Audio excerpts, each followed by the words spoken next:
भारतीय सुरक्षा एजेंसियों ने चीन से कराची जा रही कार्गो शिप को मुंबई में रोक दिया है।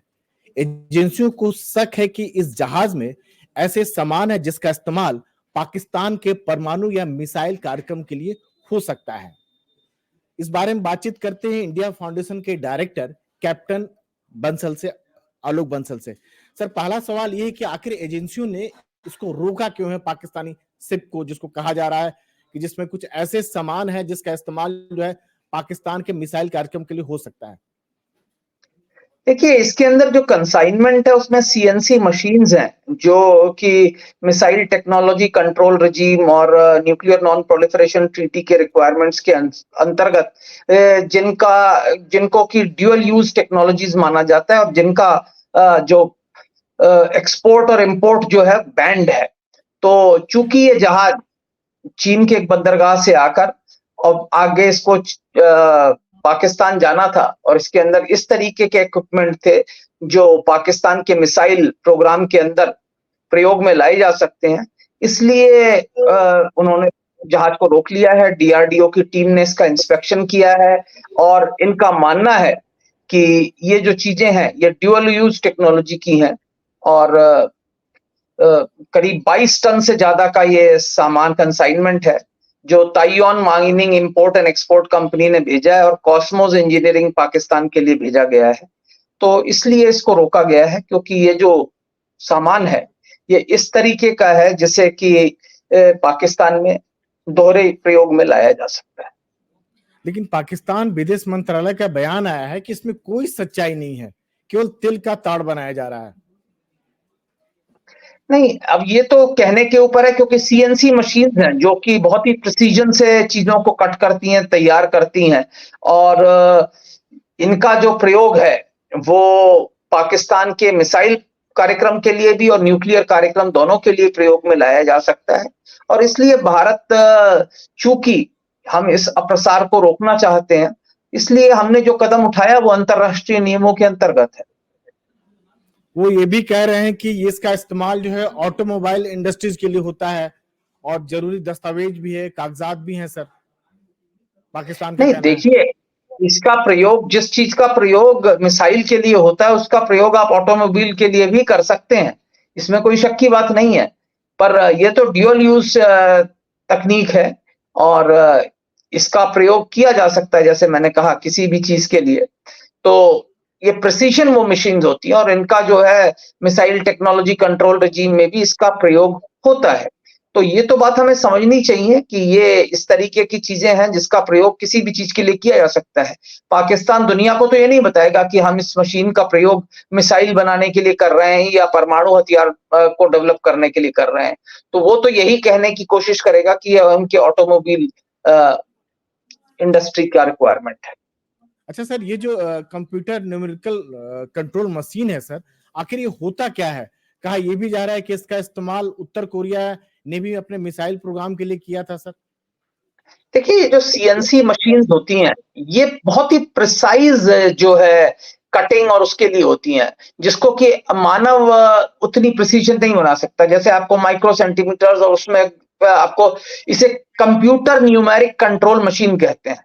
और ये जो है, जो मशीन यहाँ पे इन्होंने पकड़ी है ये एक इटालियन कंपनी की है और इसको 23 जनवरी को रोका गया था और उस पे अभी चल रहा है। ये माल्टा का फ्लैगशिप है। लेकिन ये जो सीएनसी मशीन्स हैं ये कंप्यूटर के द्वारा कंट्रोल होती हैं और किसी भी मेटल को उस लेवल तक का वो दे देती हैं, फिनिश, जो एक्यूरेसी है जो मानव के द्वारा नहीं पाई जा सकती। जैसे आपको माइक्रोन्स में चाहिए एफिशिएंसी की, इतनी एक्यूरेट होनी चाहिए, क्योंकि जब आप इस तरीके के सोफिस्टिकेटेड इक्विपमेंट्स बनाते हैं तो आपकी जो एक्यूरेसी है वो बिल्कुल करेक्ट होनी चाहिए। तो ये सीएनसी मशीन है जिसका ड्यूअल यूज हो सकता है। मैं ये नहीं कह रहा कि इसका सिविलियन यूज नहीं है, इसको ऑटोमोबाइल और अन्य चीजों में भी प्रयोग में लाया जा सकता है, लेकिन इसका प्रयोग मिसाइल और परमाणु हथियार कार्यक्रम में भी लाया जा सकता है। तो क्या पाकिस्तान की ऐसी हिस्ट्री भी रही है कि चीन से जैसा मदद मिल रहा है, आप खुलेआम इस तरह मदद नहीं ले सकते हैं, क्योंकि एमटीसीआर जो एक समझौता है उसके तहत जो है? देखिए, अगर पाकिस्तान का परमाणु कार्यक्रम देखें तो ये पूरा कार्यक्रम ही चोरी के ऊपर बेस्ड है। अगर आपको याद है, AQ खान जो है यूरोप से डिजाइन चुरा के लाए और उसके बलबूते पर एनरिचमेंट प्लांट बनाया। और चीन ने कई बार इन अप्रसार संधियों को वायलेट करते हुए पाकिस्तान का समर्थन किया है। तो जो पाकिस्तान का जो ये परमाणु हथियार है, इसमें चीन का परोक्ष रूप से हमेशा समर्थन मिला है, जो अंतर्राष्ट्रीय नियम कायदों के खिलाफ है। और साथ ही साथ इन्होंने कई जगहों से चोरी की है, जैसे पश्चिमी देशों से की, इन्होंने न्यूक्लियर वॉलमार्ट खोला, उन देशों को भी ये तकनीक दी जिनको कि नहीं देनी चाहिए थी, जैसे चीन हो गए, उत्तर कोरिया हो गए। तो जितना इस संधि का वायोलेशन पाकिस्तान ने और उसके सहयोगी चीन ने किया है, उतना शायद ही दुनिया के किसी अन्य राष्ट्र ने किया हो। तो क्या दोनों देश इस बात को स्वीकार करते हैं सर, जो चोरी इस तरह के कर रहे हैं? देखिए, कोई भी नहीं मानता, कोई चोर बोलता है कि मैं चोरी कर रहा हूं, लेकिन पाकिस्तान की चोरी तो दुनिया को पता है। एक्यू खान ने ये तकनीक जो है लीबिया, उत्तर कोरिया, ईरान, कितने देशों को दी, ये तो आपको सबको मालूम है। इन्होंने एक न्यूक्लियर वॉलमार्ट खोल दिया था कि जिसको चाहिए ले लो, पैसा दो और हमसे ले जाओ। तो ये तो इन्होंने तकनीक शुरू की थी। जहां तक सवाल चीन का है, चीन का सहयोग दिख रहा है। चीन कहता नहीं है कि हाँ वो कर रहा है, लेकिन चीन की कंपनियों से ऐसे अगर कल पुर्जे आ रहे हैं, तो ये उनकी जो क्षमता है उसको बढ़ाने की तरफ योगदान कर रहा है। सर 2020 में भी भारत ने कुछ वैसा ही सर ऑटोक्लेव जो है सामान जब्त किया था सर, वो भी प्रतिबंधित श्रेणी में आता है सर। बिल्कुल, भारत ने पहले भी ऐसा किया और ये दोबारा ऐसा कर रहे हैं। और ये एक अच्छी बात है कि जो जहाज है वो भारत होते हुए जा रहा था और इसलिए ये किया गया। और अगर आपको याद हो, पहले भी जो है अमेरिकन ने कई कंपनियों को, चीनी कंपनियों पे इस तरीके के प्रतिबंध लगाए हैं, क्योंकि वो पाकिस्तान को ऐसे सामान मुहैया करा रहे थे जिनका ड्यूअल यूज हो सकता है। तो क्या हम इसको कुछ वैसा ही माने जिस तरह से पाकिस्तान जो है भारत में लगातार जो है आतंकवाद फैलाने में लगा हुआ है, लेकिन वो कहता है कि हम ऐसा कुछ भी नहीं कर रहे हैं? देखिए, पाकिस्तान तो हर चीज को डिनाई करता रहता है। पाकिस्तान की हर चीज जो है ड्यूअल स्टैंडर्ड। अगर आप देखिए, उन्होंने चुनाव कराए, वो चुनाव की तरह नहीं थी। सरकार बनाई, वो सरकार की तरह नहीं थी। लोगों को सेलेक्ट कर करके बना दिया गया, जिनको ज्यादा वोट मिले वो हार गए, जो कम वोट पाए वो सब जीत गए। तो पाकिस्तान का तो एक ड्यूअल चरित्र ही दोहरा है।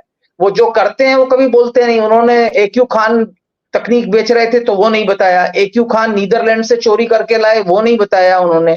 और अपना परमाणु हथियार जो बनाया, दूसरों के डिजाइन चोरी करके, दूसरों के इक्विपमेंट चोरी करके जो उन्होंने बनाया, उसको भी उन्होंने कभी तक नहीं माना था जब तक हुआ नहीं। तो पाकिस्तान का तो ये चरित्र ही रहा है कि वो गलतियां करता है और फिर उसको मानता नहीं। इसमें चीन का पूरा समर्थन मिलता है सर? अब चीन से आ रही है चीजें तो कुछ ना कुछ तो समर्थन मिल रहा है।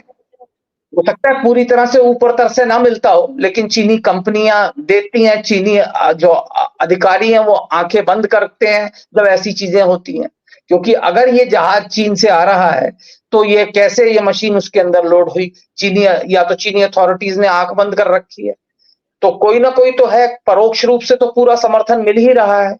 चीन पाकिस्तान में निवेश कर ही रहा है। China Pakistan economic corridor Pakistan के माध्यम से जा रहा है। ग्वादर पोर्ट जो है वो चीनी कंपनी चला रही है, चीनी कंपनी ने उसको बनाया है और चीनी ऑपरेट कर रहे हैं। तो चीन और पाकिस्तान के बीच में सहयोग तो काफी गहरा है। तो ये कुछ सामान जो है, कहा यह जा रहा है कि जो पाकिस्तान की जो डेस्को है, जैसा हमारा डीआरडीओ है, उसके पास जा रहा था और वो लोग कहने को बता रहे थे कि ऑटोमोबाइल इंडस्ट्री में जा रहा है। देखिए, करते ऐसा ही है, कभी किसी और के बहाने, कभी किसी और कार्य के बहाने लाके इसको प्रयोग तो परमाणु और मिसाइल टेक्नोलॉजी जो एक्सपेरिमेंटेशन है और जो उसमें जो डेवलपमेंट हो रहा है उसमें ही प्रयोग लाया जा रहा है। इनके वैज्ञानिकों के कार्य के लिए लाया जा रहा है। मैंने बताया ना, इनके वैज्ञानिकों की चोरी करने की और झूठ बोलने की एक पुरानी आदत रही है। जिनको इनके फादर ऑफ न्यूक्लियर बॉम्ब कहा जाता है, एक्यू खान, वो चोरी करके आए थे, पश्चिमी देशों से डिजाइन चुरा के आए थे। यहां तक कि ये स्थिति थी कि उसके बाद वो कभी वापस नहीं जा पाए पश्चिमी देशों को, क्योंकि उनके खिलाफ वारंट निकले हुए थे।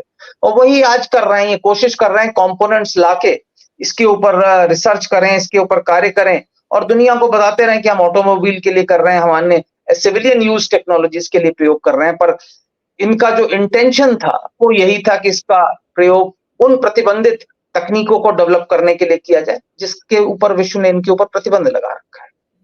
तो आखिर पाकिस्तान का मिसाइल कार्यक्रम कहां पहुंचा है सर? इतना कुछ चोरी से सामान आ रहा है। इन्होंने काफी, चाइना इनको मिसाइल कार्यक्रम जो है, ये उत्तर कोरिया की जो मिसाइलें हैं वो इनको काफी मिली हैं, जिनको इन्होंने काफी रेप्लिकेट किया है। उत्तर कोरिया को इन्होंने परमाणु तकनीक दी थी, उसके बदले में उत्तर कोरिया ने इन्हें काफी हद तक मिसाइल टेक्नोलॉजी दी है। कुछ मिसाइल टेक्नोलॉजीज इनको चाइना से भी मिली है, जिनको रिवर्स इंजीनियरिंग कर करके बनाया है। लेकिन जो रिवर्स इंजीनियरिंग की अपनी लिमिटेशंस हैं, ये जो इंडिजिनाइजेशन जिसकी ये बात करते हैं वो नहीं कर पाए हैं, और इसी के लिए शायद ये इस तरीके के कंपोनेंट्स को लेके अपने यहाँ जा रहे थे। एक अंतिम सवाल कि चूंकि भारत से लगातार उनकी प्रतिद्वंदता किसी छिपी हुई नहीं है, तो भारत के मिसाइल कार्यक्रम की तुलना में पाकिस्तान का जो मिसाइल कार्यक्रम है कहाँ देखते हैं? बैलिस्टिक बात कर रहे थे। भारत का जो मिसाइल टेक्नोलॉजी कार्यक्रम है वो स्वनिर्मित है। हमारा जो मिसाइल टेक्नोलॉजी कार्यक्रम है वो इसरो के ऊपर बेस्ड है। हमारी satellite technology, satellite launch technology से उसका इवोल्यूशन हुआ है। जो हमने उपग्रह छोड़ने की जो क्षमता थी, उसी का एक ऑफशूट है कि हम मिसाइल छोड़ने में, जिस चीज को आप आउटर स्पेस में छोड़ सकते हैं, उसी चीज को अगर आप री एंट्री कराने में सफल हो जाते हैं तो मिसाइल हो जाती है। दैट्स हाउ बैलिस्टिक मिसाइल्स और इस तरीके की मिसाइल्स जो है वो आती हैं। तो इन्होंने जो है उसी का प्रयोग किया है।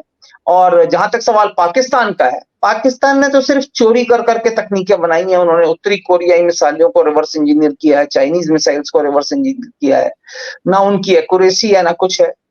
तो मुझे नहीं लगता कि पाकिस्तान का मिसाइल कार्यक्रम कहीं पे भी भारत की तुलना में उसकी कोई तुलना की जा सकती है। तो कह सकते हैं कि दोनों का साजिश था सर, चीन और पाकिस्तान का। हाँ, लगता तो यही है, क्योंकि चीन से आ रहा है सामान, तो पाकिस्तान जा रहा था, तो कुछ तो दोनों का साझा कोई एफर्ट है। हालांकि ऐसा भी है कि चीन अगर चाहे तो डायरेक्टली कंपोनेंट्स भी दे सकता है, पर ऐसा लगता है कि चीन के अंदर कुछ शक्तियां हैं जो परोक्ष रूप से पाकिस्तान को समर्थन दे रही हैं कि पाकिस्तान इस तरीके की चीजें विकसित करे। लेकिन अगर डायरेक्ट तौर पर देंगे तो खुलेआम आपको देना पड़ेगा, पूरा कागजात जो समझौता है उसमें बताना पड़ेगा सर। नहीं, खुलेआम तो देंगे नहीं, क्योंकि फिर विश्व में चीन एक इररेस्पॉन्सिबल स्टेट की तरह उभरेगा, और उसके काफी अलग वो भी हैं, कई उसके रेमिफिकेशंस हैं जिसके लिए कि वो तैयार नहीं होंगे। तो ये एक है, इसको हमें ध्यान रखना चाहिए। और शायद इसीलिए जो है परोक्ष रूप से ऐसी तकनीक दी जा रही है जो ड्यूअल यूज हो, जिसको दिखाया जाए कि सिविलियन कार्यों के लिए दी जा रही, और फिर बाद में उसका प्रयोग सैन्य कार्यों के लिए कर लिया जाए। तो दोनों का साथ आना हमारे लिए कुछ खतरे वाली बात हो सकती है, भारत के लिए सर चिंता वाली बात हो सकती है? देखिए, चीन और पाकिस्तान तो 1963 से साथ साथ हैं, इसमें तो कोई शक की बात है ही नहीं। पाकिस्तान और चीन के बीच में एक समझौता हो चुका है। पाकिस्तान ये मानता है कि चीन उसकी सुरक्षा के लिए सबसे बड़ी गारंटी है, तो हमारे लिए चिंता की बात है। लेकिन जैसा मैंने कहा, भारतीय सशस्त्र सेनाएं, भारत का जो राष्ट्र है, वो दोनों समस्याओं से जूझने में सक्षम है, और हम इसका जवाब देने में आज की तारीख में सक्षम है। जिस तरीके से भारतीय सुरक्षा एजेंसियों ने इस जहाज को रोका है, इस तरीके से हम अन्य जो सामग्री आ रही है पाकिस्तान की, जब जब हमें सूचना मिलेगी उसके अनुसार हम इसको रोकने में सफल होंगे। तो धन्यवाद कैप्टन आलोक बंसल, एनडीटीवी से बातचीत करने के लिए। थैंक यू सर, बहुत बहुत धन्यवाद।